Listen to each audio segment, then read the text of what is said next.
আজকের আমরা প্রভুর বাক্য শুনি এই সময় এবং সকলে প্রস্তুত থাকি প্রভু কি বলছেন তার বাক্যের মধ্য দিয়ে। ছোট্ট প্রার্থনার মধ্য দিয়ে যাই।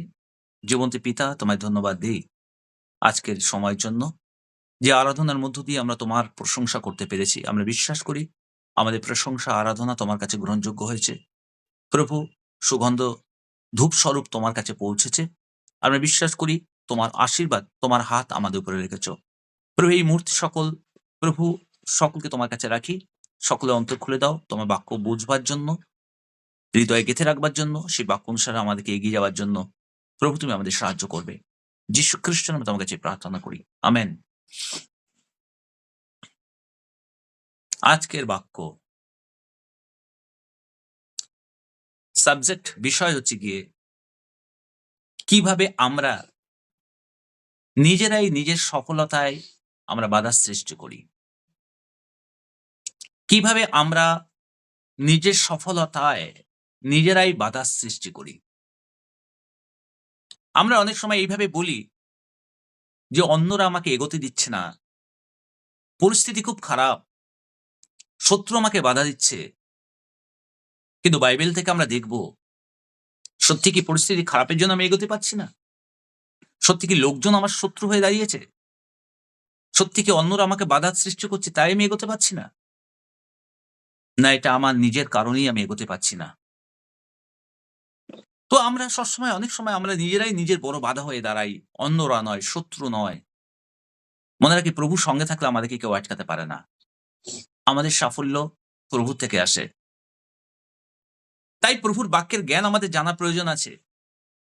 হোশিয়া তার ৪:৬ পদে বলছে, আমার প্রজারা জ্ঞানের অভাবে বিনষ্ট হয়। আমার প্রজারা জ্ঞানের অভাবে বিনষ্ট হয়। যখন সেই জ্ঞান আমাদের না থাকে তখন আমরা বিভ্রান্ত হয়ে যাই এবং আমরা নানারকম ভাবে মনে করি লোকেরা আমাকে শত্রু হয়েছে, লোকেরা আমাকে বাধা দিচ্ছে, পরিস্থিতি খারাপ, আমার সময় ভালো নয়, এই জন্য আমি এগোতে পারছি না। কিন্তু বিষয় হচ্ছে আমার সঠিক জ্ঞানের অভাব। সঠিক জ্ঞানের অভাবের জন্য আমরা বিশৃঙ্খল হই, আমরা বিনষ্ট হই। প্রভুর বাক্যে এইভাবে লেখা আছে। তাই আজকে আমরা দেখার চেষ্টা করব কোন কোন কারণে আমাদের নিজেদের সফলতায় আমরা নিজেরাই বাধা হয়ে দাঁড়াই।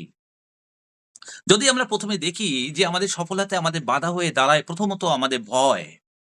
ভয় আমাদেরকে এগোতে দেয় না। কারণ বাইবেলে লেখা আছে, কারণ ঈশ্বর আমাদের ভয় ভাব দেননি, কিন্তু শক্তি, প্রেম এবং সংযমের ভাব দিয়েছেন। ২য় তিমথি ১:৭ পদে বলছে, ঈশ্বর আমাদের ভয়ে আত্মা দেয়নি। কিন্তু আমরা ভয়ে আমরা লুকিয়ে পড়ি, ভয়ে আমরা সরসর হয়ে যাই। আমাদের ভয় থাকে, এমনই ভয় থাকে যে আমরা কোনো কিছুতে এগোতে চাই না। আমাদের এমনই ভয় থাকে যে আমরা বাইবেলে যদি আমরা দেখি যে ভয়, যে যখন আ প্রভু একটি এক্সাম্পল দিয়েছিলেন, উদাহরণ দিয়েছিলেন যে একজন মহাজন কাউকে ৫ তালন্ত, কাউকে ২ তালন্ত, কাউকে ১ তালন্ত দিয়েছিল। কিন্তু যাকে ৫ তালন্ত দেওয়া হয়েছিল সে তার ব্যবসাতে ৫ তালন্ত থেকে ১০ তালন্ত করেছে। যাকে ২ তালন্ত দেওয়া হয়েছে সে ৪ তালন্ত করেছে। কিন্তু যাকে ১ তালন্ত দেওয়া হয়েছে, মহাজন তাকে ১ তালন্ত দিয়েছে, যাও তুমি কিছু করো। শুধু ১ তালন্ত সে লুকিয়ে রেখেছিল। কেন লুকিয়ে রেখেছিল? তার মধ্যে ভয় ছিল। সে ভাবছিল, সে এবার ভয় পাচ্ছিল। যদি আমি বিজনেসে দাঁড়াতে না পারি, যদি আমার এইটা না হয়, আমার মহাজন খুব রাগী, সে আমাকে এসে আমাকে শাস্তি দিতে পারে, আমাকে অ ধম ও নানারকমভাবে আমাকে কষ্ট দিতে পারে। তার মনের মধ্যে নানারকম ভয় ছিল। এই ভয়ের কারণে সে কি করেছে? তার তালন্তকে সে মাটির তলায় লুকিয়ে রেখেছে। কিন্তু ফলস্বরূপ কি হয়েছে? সবাই উন্নত হয়েছে। ৫ তালন্ত থেকে ১০ তালন্ত, ২ তালন্ত থেকে ৪ তালন্ত, কিন্তু এর ১ তালন্ত সে মাটির তলায় লুকিয়ে রেখেছে। মহাজন যখন এসছেন, তার মালিক এসছে সবার কাছ থেকে হিসেব নেবার জন্য, কে কত টাকা দিয়ে, সবাই খুব আনন্দের সঙ্গে রিপোর্ট দিয়েছে। স্যার, আপনি দিয়েছেন আমাকে যা টাকা তার ডবল করে ফেলেছি। কিন্তু যাকে ১ তালন্ত দেওয়া হয়েছে সে বলছে, আমি ভয় পেয়েছিলাম। আমি জানি আপনি নিষ্ঠুর। এরকম মনোভাব তার মধ্যে ছিল, যার ফলে সে তার ভয়ের কারণে সে এগোতে পারেনি, তার উন্নত হয়নি, সে সফল করতে পারেনি। তার বরঞ্চ তার কাছে যে ১ তালন্ত ছিল সেটাও মহাজন তার কাছ থেকে কেড়ে নিয়েছে। বলছে, তুমি অলস, তুমি যোগ্য নও। তাই সে দাঁড়াতে পারল না। সে কিন্তু খুব নিচে পড়ে গেল। তার নিজেরই কারণে, ভয়ের জন্য এই অবস্থা হয়েছিল। আমরা দেখতে পাই ইসরায়েল জাতির সম্পর্কে যদি আমরা দেখি, ইসরায়েল জাতি প্রতিজ্ঞাত দেশ ঈশ্বর প্রমিস করেছে তাকে দেবার জন্য। গণনা পুস্তক ১৩-১৪ অধ্যায়ে আমরা সেটা দেখতে পাই। ঈশ্বর তাদেরকে কনান দেশ দিতে চেয়েছিলেন। দেশটাকে প্রস্তুত করা রাখা হয়েছিল। বলছে দুগ্ধ মধু প্রবাহী দেশ। ঈশ্বর প্রতিজ্ঞা করেছিলেন। কিন্তু তারা বলল, ওখানে দৈত্যের মতো লোকেরা বাস করে। ওখানে অনেক পঙ্গপাল আছে। ওখানে আমাদের যোগ্য নয়। আমরা ওখানে গেলে আমাদেরকে ছিঁড়ে ফেলবে তারা, খেয়ে ফেলবে আমাদেরকে, আমাদেরকে ধ্বংস করে দেবে, আমাদেরকে মেরে ফেলবে। সেখানে আমরা কোন সময় যেতে পারি না। কে বলেছিল? যখন ১২ জন গুপ্তচরকে পাঠানো হয়েছিল, ১০ জন গুপ্তচর তারা ভয় পেয়ে গেছিল। ভয়ের কারণে তারা এরকম কথা বলেছিল। কিন্তু মাত্র ২ জন কিন্তু সাহসের সঙ্গে কথা বলেছিল। তাই না? যিশু এবং কালেব তারা সাহসের সঙ্গে কথা বলেছিল। তারা দেখতে পেয়েছিল যে ওখানে কোনো ব্যাপার নয়, ঈশ্বর আমাদের সঙ্গে আছে। কিন্তু ভয় কি হয়েছে? যারা ভয় পেয়ে গেছিল তারা নেগেটিভ কথা বলেছে, উল্টো কথা বলেছে। যার ফলস্বরূপ কি হয়েছিল? যার ফলস্বরূপ হয়েছিল যে তাদের জন্য দরজা বন্ধ হয়ে গেছিল কনান দেশে যাওয়ার। তারা কিন্তু কনান দেশে যেতে পারেনি। কনান দেশে যেতে পারেনি। তাই ভয় তাদেরকে বলছিল, "আমি পারব না। আমরা অযোগ্য। তাই আমরা চেষ্টা করব না।" তো এইভাবে ভয় তাদেরকে সম্পূর্ণভাবে ওই কনান দেশে যাওয়া থেকে পথ পুরো বন্ধ হয়ে গেছিল। তাদের জন্য দরজা বন্ধ হয়ে গেছিল। ঈশ্বর তাদেরকে বলেছিল, "তোমরা কোনমতে কনান দেশে পৌঁছাতে পারবে না। কারণ তোমরা ওখানকার লোকদের দেখে ভয় পেয়ে গেছো ১ম এ।" তাই তারা গুপ্তচরেরা রিটার্ন এসে কিন্তু এই জবাব দিয়েছিল, এই রিপোর্ট দিয়েছিল, "আমরা পারব না। কারণ ওখানকার লোকেরা দৈত্যের মতো। আমরা ওদের সঙ্গে পারব না।" এই যে ভয়, ভয় তাদেরকে কি করল? তাদেরকে সফল হতে দিল না। সেই লোকেরা যারা ১০ জন লোক ছিল, ১০ জনের সঙ্গে সম্পূর্ণ ইসরায়েল জাতি এক হয়ে গেছিল। কেউ কনান দেশে পৌঁছতে পারেনি। তারা সকলে ৪০ বছর প্রান্তরে ছিল, সেখানেই মারা গেছে। কিন্তু সেই ২ জন পৌঁছেছিল কনান দেশে, কালেব এবং যিশু। কারণ তারা ভয় করেনি। ভয় করিও না। প্রভুর বাক্যে বলছে, ঈশ্বর বলেন, "ভয় করিও না। আমি তোমার সঙ্গে, সঙ্গে আছি।" যিশায় ৪:৪১ তার ১০ পদে বলছে, "ভয় করিও না। আমি তোমার সঙ্গে, সঙ্গে আছি।" দ্বিতীয়ত কারণ যদি দেখি কেন আমরা সফল হই না? খুবই গুরুত্বপূর্ণ এই কারণটি। এটি হচ্ছে অলসতা, লেজিনেস। অলসতা। এই কারণে আমরা সফল হতে পারি না। আমরা এতই অলস যে ঘুমিয়ে, ঘুমিয়ে সময় কাটিয়ে দিই। বলছি, "হে অলস!" সম্পর্কে বাইবেল বলছে, "আরেকটু নিদ্রা, আরেকটু তন্দ্রা, শুয়ে হস্ত জড়সড়।" তাই বাইবেল বলছে, "হে অলস! তোমার দৈন্যদশা চোরের মতো আসবে।" একটু শুই, আরেকটু ঘুমোই, আরেকটু উঠতে ইচ্ছে করছে না। পুরো ক্লিয়ার লেখা আছে বাইবেলে এরকমভাবে। ক্লিয়ার লেখা আছে। আমরা দেখতে পারি সেখানে। বলছে ওখানে আবার তারপরে শেষ পদটায় লেখা আছে, "হে অলস! তোমার দৈন্যদশা চোরের মতো আসবে। তুমি বুঝতেও পারবে না।" হিতোপদেশ ২১ তার ২৫ পদে বলছে, "অলসের আকাঙ্ক্ষা তাকে হত্যা করে ফেলে।" অলসের আকাঙ্ক্ষা তাকে হত্যা করে ফেলে। মানে সেই ব্যক্তি অলসের জন্যই অলস তাকে হত্যা করে ফেলে। যদি আমরা গল্পের মাধ্যমে বোঝার চেষ্টা করি, একজন লোক প্রতিদিন প্রার্থনা করত, "প্রভু আমাকে কাজ দাও।" কিন্তু সে ঘুম থেকে উঠত দুপুরবেলা। সে কাজ খুঁজতে যেত না। সে দক্ষতা বা নিজেকে তৈরি করেনি। কিন্তু সে প্রার্থনা করত। প্রভু আমাকে কাজ দাও, আমাকে কাজ দাও। প্রভু আমার কাজ দাও। আমার কেন এরকম অবস্থা? আমি কেন কি করি? আমাকে কাজ দাও। আমি কাজ চাই, কাজ চাই, কাজ চাই।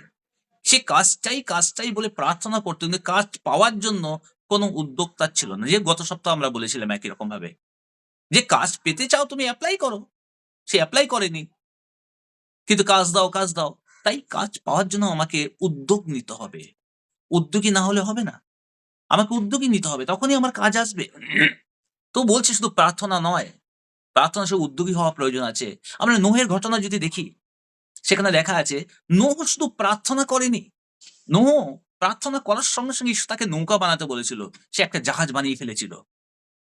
নহিমের ঘটনা যদি দেখি, নহিমীয় কে ঈশ্বর নহিমের মধ্যে আশা এসেছিল, নহিমীয় ইসরায়েল জাতিকে রক্ষা করবে। ইসরায়েলে ফিরে এসে সেখানে তাদের সাহায্য করবে। নহিমীয় প্রার্থনা করেছিল এবং কেঁদেছিল। শুধু সে কাঁদেনি, সে এসে সেই প্রাচীর তৈরি করেছিল। প্রাচীর তৈরি করেছিল। সে এগিয়ে এসেছিল, পদক্ষেপ নিয়েছিল, প্রাচীর তৈরি করেছিল। তারপরে ইসরায়েল জাতিকে সে সুরক্ষা দিয়েছিল। তো আমরা সবসময় মনে রাখি, ঈশ্বর আশীর্বাদ দেন অবশ্যই। কিন্তু অলসতার মধ্য দিয়ে নয়।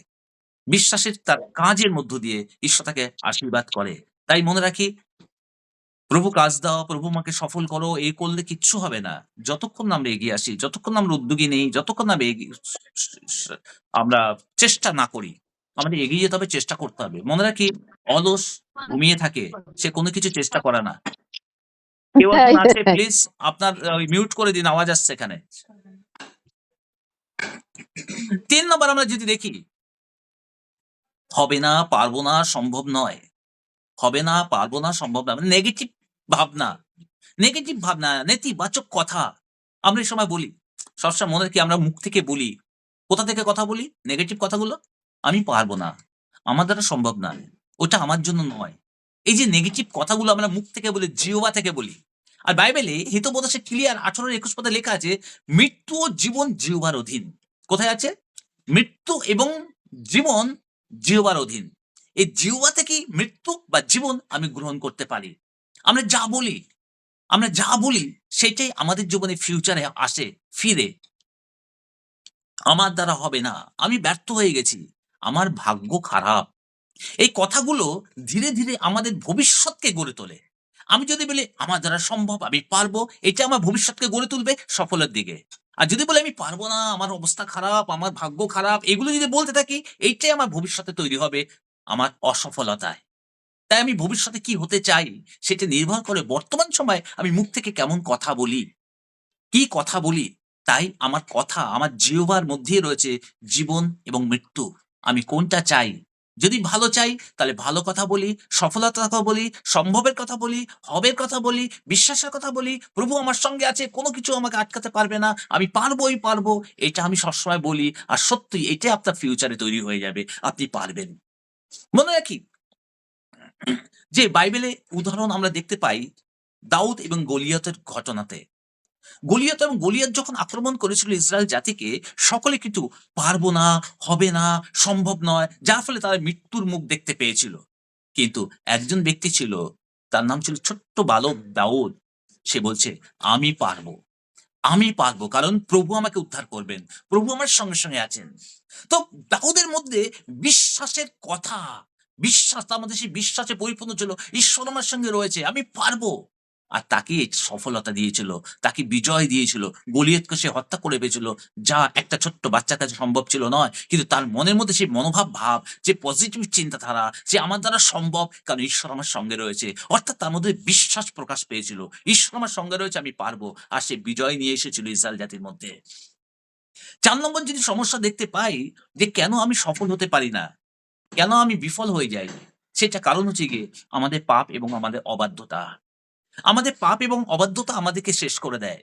বাইবেলে লেখা আছে, তোমাদের অপরাধ তোমাদের ঈশ্বর থেকে তোমাদের আলাদা করছে। তোমাদের অপরাধ তোমাদের ঈশ্বর থেকে তোমাকে আলাদা করছে। যিশায়া ৫৯:২ পদে লেখা আছে। আমরা দেখতে পাই যে আমাদের অপরাধ, আমাদের পাপ কিভাবে আমাদের ধ্বংস করে। যদি বাইবেল থেকে আমরা উদাহরণ দেখি, বিশেষ করে যিহোশূয়া তার ৭ অধ্যায়ে আখনের ঘটনা দেখতে পাই। আখনকে আমরা জানি, আখন কি করেছিল? আখন একজন সৈনিক ছিল ইসরায়েল জাতির। ঈশ্বর এবং তার লিডার কে ছিল যিহোশূয়া। যিশু ঈশ্বরের আ পাম পরিচালনায় যিশু জিরুহ নগরকে জয় করেছিল। জিরুহ নগরের প্রাচীর ভেঙে পড়েছিল এবং তারা বুঝতে পেরেছিল ঈশ্বর আমাদের সঙ্গে আছেন। ঈশ্বর যখন আমাদের সঙ্গে আছেন, কেউ আমাদের হারাতে পারবে না। বিজয় সবসময় আমার সঙ্গে আছে। তো জিরিহ নগরকে জয় করেছিল। কিন্তু জিরিহ নগর জয় করার সময় ঈশ্বর বলেছিল, ওখানকার কোন দ্রব্য, কোন কিছুই তোমরা সঙ্গে আনিও না। সব আগুনে পুড়িয়ে দাও। কিন্তু ওখানকার কিছু মূল্যবান জিনিসপত্র দেখে আখন লোভ করেছিল। আখন কিছু সোনার পাত্র, কিছু শাল, সেগুলো নিয়ে সে গুপ্তভাবে লুকিয়ে রেখেছিল, যেটা ঈশ্বর বারণ করেছিল। সে লোভ করেছিল। এই আখন লোভ করার জন্য এই ঘটনাটা কিন্তু কেউ জানতো না। ঈশ্বর কিন্তু চোখে দেখতে পেয়েছিলেন। এর পরবর্তীকালে তারা জিরিহ থেকে ছোট্ট একটি শহরকে জয় করতে যাচ্ছে, যুদ্ধ করতে যাচ্ছে। সেই শহরটার নাম হচ্ছে গিয়ে আ অয় শহর, অয়নগর। সে অয়নগর ছোট্ট, খুবই ছোট্ট, অল্প লোক বাস করে। তো যিহোশূয়া বলছে, "এটা একটা ছোট্ট নগর, আমাদের সঙ্গে বেশি সৈন্য দরকার নেই, আমরা কিছুজন গেলেই পারবো।" কিন্তু জানে না, এখানে এমন একটা ঘটনা ঘটে গেছে যে এখন সে আগেই একটা পাপ করে ফেলেছে। লোভ করে সে ঈশ্বরে অবাধ্য হয়েছিল। লোভ, পাপ এবং ঈশ্বর অবাধ্য হয়েছিল। এই কারণবশত তারা এটাকে সংশোধিত না করে তারা নগরের বিরুদ্ধে যুদ্ধ করতে গেছে। আর যখনই যুদ্ধ করতে গেছে, তারা ভয়ানকভাবে হেরে গেছে ইসরায়েল জাতি, যেটা কোনদিন সম্ভব ছিল না। তাদের জীবনে এই যেন একটা ভয়ানক পরাজয় নেমে এসেছিল। তারা সকলে হেরে গেছে। সকলে কান্না শুরু করেছে ঈশ্বরের কাছে। "হে ঈশ্বর, আমরা কেন হেরে গেলাম? ছোট্ট একটি নগরকে জয় করতে পারলাম না।" তখন ঈশ্বর বললেন, "তোমরা বিজয় হলে না, সফল হলে না। কারণ তোমাদের মধ্যে একজন ব্যক্তি অবাধ্য হয়েছে, পাপ করেছে, যা আমি বারণ করেছিলাম সেগুলো শোনেনি। কি করেছে? কিছু জিনিস চুরি করে সে লুকিয়ে রেখেছে। তখন আখন ধরা পড়ল। এবং আখনকে মেরে ফেলা হলো। তারপরে গিয়ে তারা আবার যুদ্ধে গেল, তারপর জয়লাভ হলো। তাহলে আমরা দেখতে পাই এই গল্পের মধ্য দিয়ে কি দেখলাম? যে গোপন পাপ আমাদের সফলতায় পথে বড় বাধা হয়ে দাঁড়ায়। আমরা নিজেরাই আমাদের সফলতায় বাধা হই। যখন আমরা পাপের মধ্যে থাকি তখন আমার জীবনে সফল হয় না। যখন আমরা গোপন পাপ করি তখন আমরা সফলতা লাভ করতে পারি না। আমার কোনো কার্যে নয়, ব্যবসাতে নয়, কোনো কিছুতে নয়। আমরা হেরে যাই। তাই আমাদের ফাইন্ড আউট করতে হবে। আমাদেরকে জানতে হবে, আমাদের খুঁজে বার করতে হবে যে কোন ভুলগুলো আমার জীবনে আছে যা ঈশ্বর পছন্দ করে না, যেগুলো আমার জীবনে বাধাস্বরূপ হয়ে দাঁড়াচ্ছে ঈশ্বরের সফলতা আসার জন্য। আমার জীবনে সফল আসার জন্য বাধাস্বরূপ হয়ে দাঁড়াচ্ছে। সেগুলো বার করুন, সেগুলোকে জীবন থেকে সরিয়ে দিন। যেমন আখুনকে সরিয়ে দেওয়া হয়েছিল ইসরায়েল জাতি থেকে। আপনার জীবন থেকে আখুনের মতো কোন বিষয়গুলো রয়েছে যা আপনাকে বাধাস্বরূপ করছে? মনে রাখবেন, অন্য কোনো ব্যক্তি, কোনো মানুষ আপনার শত্রু নয়। পরিস্থিতি আপনার শত্রু নয়, বা আপনার ভাগ্য আপনার শত্রু নয়। আপনার শত্রুতা হচ্ছে গিয়ে আপনার নিজের মধ্যে সেই ভুলগুলো, যা আপনাকে ক্ষতি করছে, আপনাকে এগোতে দিচ্ছে না, আপনাকে বাড়তে দিচ্ছে না। মনে রাখুন, আজকের বাক্য আপনার জন্য। ৫ নম্বর পয়েন্টে যদি দেখি, কেন আমরা হেরে যাই? কেন আমরা সফল হই না আমাদের জীবনে? কেন আমাদের উন্নতি হচ্ছে না? ৫ নম্বরে যদি দেখি, সেটা হচ্ছে অপেক্ষা না করা। কার অপেক্ষা না করা? ঈশ্বরের অপেক্ষা না করা। ঈশ্বরের অপেক্ষা না করেই আমরা হন্তদন্ত হয়ে কাজ করে ফেলি। ঈশ্বরের অপেক্ষা না করেই আমরা নিজে থেকে প্ল্যান করে ফেলি। ঈশ্বরের অপেক্ষা না করেই আমরা নিজেরাই ছুটতে শুরু করি। আর ঈশ্বর দাঁড়িয়ে থাকে পিছনে। বলছি, "দাঁড়াও, দাঁড়াও, আমাকে সঙ্গে নিয়ে চলো। তুমি কিচ্ছু করতে পারবে না।" কিন্তু আমরা ঈশ্বরকে ফেলে দিয়ে, ঈশ্বরকে পিছনে রেখে আমরা নিজেরাই প্ল্যান করি, নিজেরাই চেষ্টা করি, নিজেরাই দৌড়াই, আর আমরা হেরে যাই। যিশায়া পুস্তক ৪০ তার ৩১ পদে বলছে, "যাহারা সদাপ্রভুর অপেক্ষা করে, তাহারা নতুন শক্তি পাইবে।" বলি আমেন। যারা সদাপ্রভুর অপেক্ষা করে তাহারা নতুন শক্তি পাইবে। উদাহরণ আমরা দেখতে পাই একটি ঘটনা, রাজা শাউলের ঘটনা আমরা জানি। রাজা শাউল তিনি ইসরায়েলের রাজা ছিলেন। ঈশ্বর তাকে মনোনীত করেছিল, অভিষিক্ত করেছিল ইসরায়েলের রাজা হিসেবে। কিন্তু সে রাজা বেশিদিন থাকতে পারেনি। তাকে অভিষেক করা হয়েছিল, কিন্তু সেই অভিষেক থেকে তাকে সরিয়ে নেওয়া হয়েছিল। আমরা দেখি রাজা শাউল কি ভুল করেছিল। তার অনেক ভুল আছে, তার মধ্যে একটি ভুলের জন্য তার রাজ্য চলে গেছে আমরা দেখি। তার একটি ভুল কি ছিল? তখন ভাববাদী ছিল শমূয়েল। শমূয়েল ভাববাদী। রাজা শাউল যুদ্ধে যাবে। নিয়ম ছিল যুদ্ধে যাওয়ার আগেই ঈশ্বরের কাছে প্রার্থনা করা, ঈশ্বরের উদ্দেশ্যে বলি উৎসর্গ করা, তারপরে যুদ্ধে যাবে। এই বলি উৎসর্গ করার জন্য কে উৎসর্গ করবে?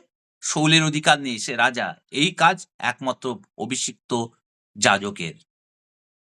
যাজক কে ছিল? শমূয়েল। শমূয়েল ভাববাদী হচ্ছে যাজক।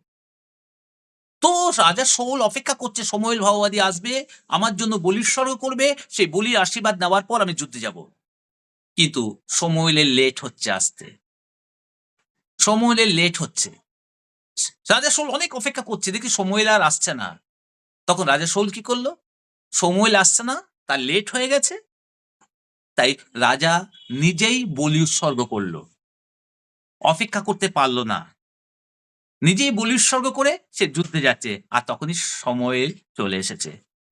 আর শমূয়েল যখন চলে এসেছে, সে যাজক ভাববাদী, সে এসে বলছে, "শাউল, তুমি এটা কি করলে?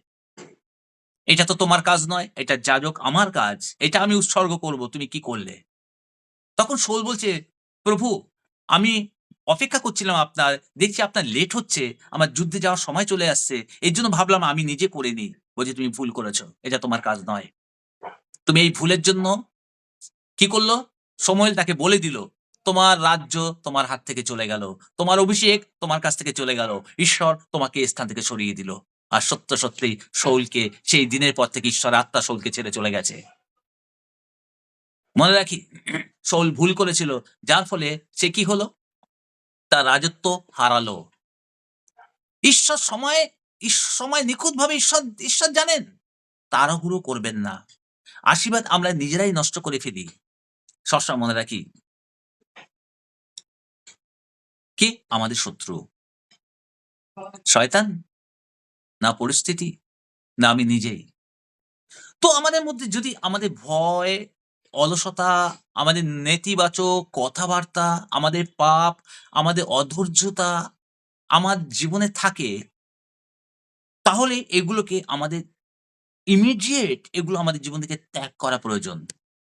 প্রভুর বাক্যে বলছে, যদি আমরা আমাদের পাপ স্বীকার করি, তিনি বিশ্বস্ত এবং ন্যায়পরায়ণ, ধার্মিক। ১ম জন ১:৯ পদে বলছে, তিনি আমাদের সমস্ত কিছু ক্ষমা করে দেন, আমাদের সংশোধিত করেন। শুধু এই কটা পয়েন্টই যথেষ্ট নয়, তার সঙ্গে আরেকটি পয়েন্ট আমি এখানে এড করা হয়েছে। ৬ নম্বর পয়েন্টে যদি আমরা দেখি, কেন আমরা সফল হই না? খুবই গুরুত্বপূর্ণ, জেলেসি, হিংসা।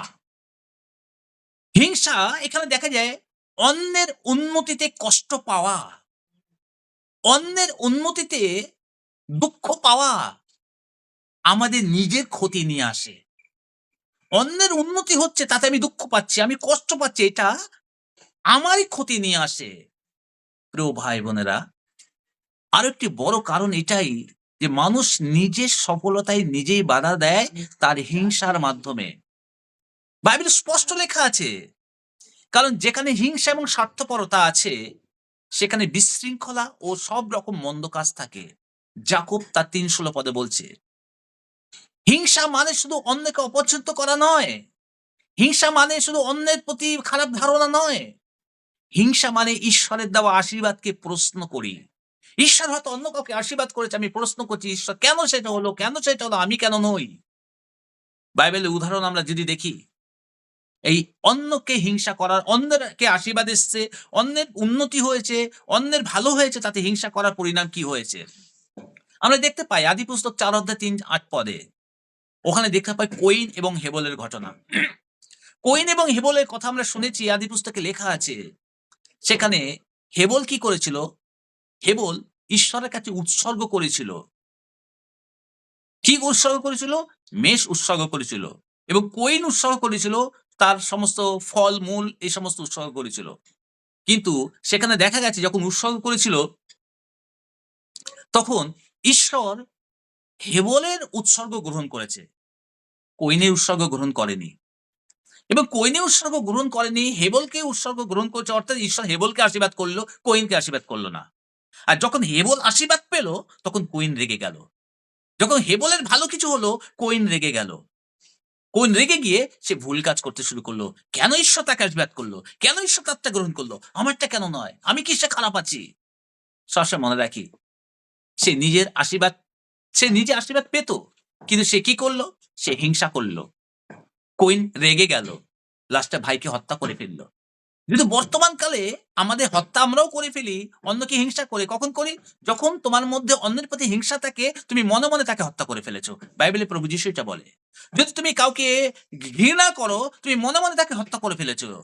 আর মনে, মনে আমি আমার বন্ধুকে, মনে, মনে আমার প্রতিবেশীকে, মনে, মনে আমার ব্যা পা কলিগকে, মনে, মনে আমার সঙ্গে যারা রয়েছে তাদেরকে আমরা হত্যা করে ফেলি। যখন তার উন্নতি হয়, আমি হিংসাতে জ্বলি তার জন্য।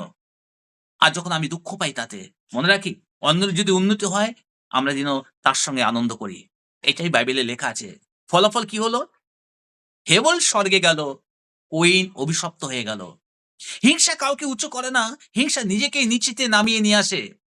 বাইবেলের উদাহরণ আমরা শাউল এবং দাউদের ঘটনা আমরা দেখলাম সেখানে। শাউল এবং দাউদের ঘটনা একই রকম ভাবে। শাউল কি হয়েছিল? শাউল, দাউদ ১ম সামুয়েল ১৮ অধ্যায় যখনই পাই, দাউদ গলিয়তকে হত্যা করেছে। আর গলিয়তকে হত্যা করার ফলে সমস্ত ইসরায়েল জাতি দাউদের প্রশংসা শুরু করেছে। দাউদকে উন্নত করছে, দাউদকে উচ্চ করছে। সকলে গান করছে। শাউল হাজার, হাজার হত্যা করেছে আর দাউদ ১০,০০০ হত্যা করেছে।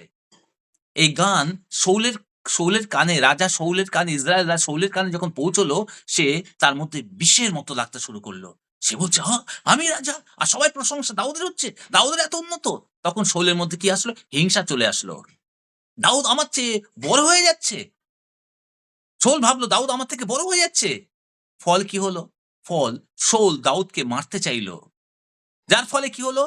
শাউল তার রাজ্য হারালো, শাউল তার শান্তি হারালো, শাউল তার অভিষেক হারালো। কি হলো? দাউদের উন্নতি হলো। আর দাউদ অনেক উন্নত করলো। দাউদ পরবর্তীকালে রাজা হয়ে গেল। মনে রাখি, তার নিজের পতনের কারণ সে নিজেই ছিল, অন্য কেউ নয়। বাস্তব জীবনে কয়েকটি উদাহরণ দেখি। এক গ্রামে ২ জন বিশ্বাসী যুবক ছিল। দুজনেই কাজ খুঁজছিল। এক গ্রামে দুজন বিশ্বাসী দুজনে কাজ খুঁজছিল। একজন চাকরি পেল, আর একজন পেল না। যে পেল না সে বলল, আরে ও তো অযোগ্য, ভাগ্যের জোরে পেয়ে গেছে। এবং যে এই কথা বলল সে অন্যের যে কাজ পেল বলছে এ অযোগ্য, কিন্তু সে ভাগ্যের, যার কোনো যোগ্যতা নেই কিন্তু পেয়ে গেল তার ভাগ্যের জোরে। আর যে পেল না সে কি করলো, তার মনে খুব ক্ষুণ্ণ হলো।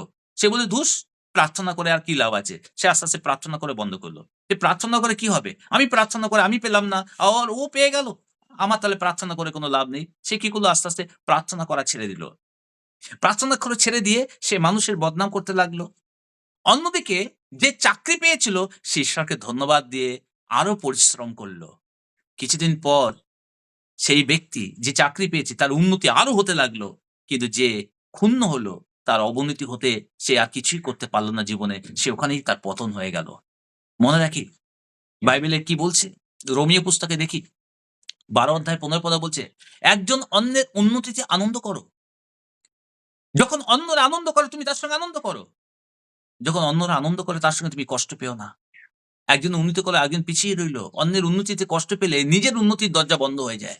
অন্যের উন্নতিতে কষ্ট পেলে নিজের উন্নতির পথ বাধা হয়ে যায়। নিজের উন্নতির পথ বন্ধ হয়ে যায়। মনে করি, অন্যের উন্নতিতে কষ্ট পেলে নিজের উন্নতির দরজা বন্ধ হয়ে যায়। তাই অন্যের উন্নতিতে যখন সেই ব্যক্তি আনন্দ করছে, তোমার কিছু হয়নি, তুমিও তাতে উল্লাস করো, তুমিও তাতে আনন্দ করো, তুমিও তাকে শুভেচ্ছা দাও। ও খুব ভালো বিষয়, খুব ভালো বিষয়। তাতে কি হয়? ভাইয়ের প্রতি ভালোবাসা আন্তরিক হওয়া, রোমিও ১২:১০ পদে বলে, যখন আমরা অন্যের আশীর্বাদে আনন্দ করি, যখন অন্যের আশীর্বাদে আনন্দ করি, ঈশ্বর আমাদের জন্য নতুন আশীর্বাদ প্রস্তুত করেন তখন। যখন অন্যের আশীর্বাদে আমি আনন্দ করি, ঈশ্বর আমার জন্য আশীর্বাদের পথ প্রস্তুত করে। কিন্তু আমি যদি ক্ষুণ্ণ থাকি, আমি যদি কষ্ট পাই, তাহলে আমি নিজেই আমার আশীর্বাদের পথ বন্ধ করে রাখছি। তাই অন্যরা যখন আশীর্বাদ পায় তাতে আমি আনন্দ করি, তাকে শুভেচ্ছা জানাই। তাতে ঈশ্বর আমার জন্য দরজা খুলে দেবে। আজ নিজেকে জিজ্ঞেস করি, আমি কি অন্যের উন্নতিতে আনন্দ করি, না আমি কষ্ট পাই? কারো সাফল্যে কি আমার মনে রাগ হয় বা তিক্ততা আসে? আমি কি তুলনা করে নিজের শান্তি নিজেই নষ্ট করছি? বাইবেল বলে, তুলনা করো না অন্যের সঙ্গে। গালাতীয় ৬:৪ পদে বলছে, তুলনা করো না অন্যের সঙ্গে। প্রভু আজ আমাদের হৃদয় পরিষ্কার করতে চান। যদি আজ আমাদের মধ্যে হিংসা, তিক্ততা, তুলনা আমার হৃদয়ে থাকে, আজই প্রভুর কাছে আমরা প্রভুর চরণতলে সেগুলো রেখে দিই। মনে রাখি, সবসময় মনে রাখি, হিংসা করলে অন্যের ক্ষতি হয় না, নিজের ভবিষ্যৎ ক্ষতিগ্রস্ত হয়। অন্যের উন্নতিতে হাততালি দাও। কি বললাম? অন্যের উন্নতিতে হাততালি দাও, তাকে শুভেচ্ছা জানাও অন্তর দিয়ে। ঈশ্বর তার জন্য কি বলছে?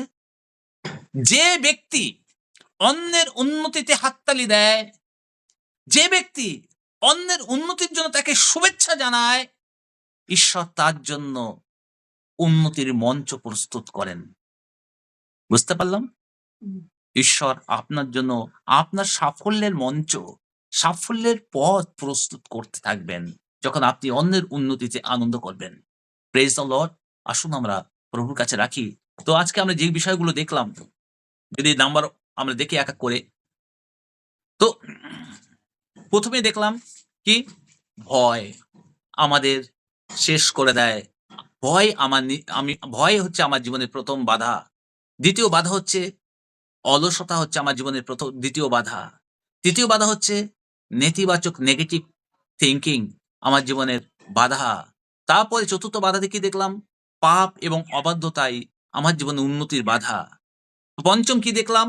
ঈশ্বরের জন্য অপেক্ষা না করে নিজে থেকেই কাজ শুরু করে দিই, নিজে থেকেই প্ল্যান করে দিই, এটাও আমার জীবনে একটা বাধা স্বরূপ হয়ে দাঁড়ায়। এবং ষষ্ঠ যেটা দেখলাম, খুবই গুরুত্বপূর্ণ, অন্যের উন্নতিতে তুমি হিংসা করো না। এটা আমার জীবনের জন্য আশীর্বাদের পথ বন্ধ হয়ে যায়। কিন্তু অন্যের উন্নতিতে তুমি হাততালি দাও, শুভেচ্ছা করো, ঈশ্বর আমার জন্য তাহলে আশীর্বাদের দরজা খুলে দেবেন। হালেলুয়া! প্রভু আপনাকে প্রচুর, প্রচুর, প্রচুর আশীর্বাদিত করুক। প্রভু আপনার সমর্থক। আসুন আমরা শেষ প্রার্থনায় যাই। প্রভু তোমায় ধন্যবাদ দেই আজকে এই প্রার্থনা সবার জন্য, আজকে এই সুন্দর মুহূর্তের জন্য প্রভু। আমাদেরকে আশীর্বাদিত করো প্রভু গো আজকের সুন্দর সময়। আজকে যে বাক্য শুনলাম সেই বাক্য আমাদের অন্তরে কথা বলুক প্রভু গো। এই বাক্য আমাদের সঙ্গে, সঙ্গে প্রভু আমাদের শক্তি যোগাক, আমাদের পথ দেখাক প্রভু গো। প্রভু আমি তোমার কাছে প্রার্থনা করি, আমার হৃদয় থেকে আমাদের হিংসাকে তুমি তুলে নাও প্রভু গো। প্রভু অন্যের উন্নতিতে প্রভু আমাকে আনন্দ করতে শেখাও প্রভু গো। আমার চোখ অন্যের আশীর্বাদে নয় প্রভু গো, আমার প গা গা আমার চোখ অন্যের ক ক্ষতির দিকে নয়, যেন আশীর্বাদেতে যেন আনন্দ করে প্রভু গো। তোমার পরিকল্পনার দিকে যেন আমি রাখতে পারি প্রভু আমার দৃষ্টিকে। প্রভু আমার জন্য যা তুমি নির্ধারণ করেছ, প্রভু তা গ্রহণ করার ধৈর্য আমাকে দাও প্রভু গো। প্রভু আমার জীবনের যে জায়গা আমি নিজেই বাধা হয়ে আছি, আজ আমাকে দেখাও, আমাকে শেখাও যেন আমার ভয় ভাঙো প্রভু গো। আমার অলসতাকে দূর করে দাও প্রভু গো। আমার মুখে বিশ্বাসের কথা দাও প্রভু গো। তোমার কাছে প্রার্থনা করি। প্রভু তোমার পরিকল্পনায় আমাকে চলতে শেখাও প্রভু গো। প্রভু যেন আমি তোমার হাত ধরতে পারি। তুমি আমাকে সাহায্য করো, তুমি শক্তি যোগাও, তোমার আলো আমাদেরকে দাও প্রভু গো। আর আমার জন্য তুমি নতুন দরজা খুলে দাও প্রভু গো। প্রভু যা বাধা স্বরূপগুলো আজকে দেখলাম, প্রত্যেকটা বাধা প্রভু আমি নিজেই নিজের বাধা হয়ে দাঁড়াই। প্রভু আমার শত্রু অন্য কেউ নয়, আমার শত্রু কোনো মানুষ নয়, আমার শত্রু প্রভু, প্রভু অন্যরা নয় প্রভু গো। প্রভু গো, আমার শত্রু আমি নিজেই প্রভু গো। প্রভু আমি জানি প্রভু গো, আমাকে তুমি পৃথিবীতে তুমি নিয়ে এসেছো প্রভু গো। আমাকে তুমি পৃথিবীতে নিয়ে এসছো। তাই তোমার হাতে যখন আমি সকল কিছু রাখি, তোমার কাছ থেকেই আশীর্বাদ আসে। প্রভু তাই তোমার কাছে ধন্যবাদ দিয়ে এর জন্য। তুমি আমাদের সকলকে আশীর্বাদিত করো। আমাদের সকলের সবৃদ্ধ হও, আমাদের সকলের সঙ্গে, সঙ্গে থাকো। তোমার পবিত্রতা উপস্থিতি আমাদের সকলের সবৃদ্ধ হোক। প্রভু যীশু খ্রিস্টের নামে পিতা ঈশ্বর তোমার কাছে এই প্রার্থনা করি। সকলে বলি আমেন, আমেন, আমেন।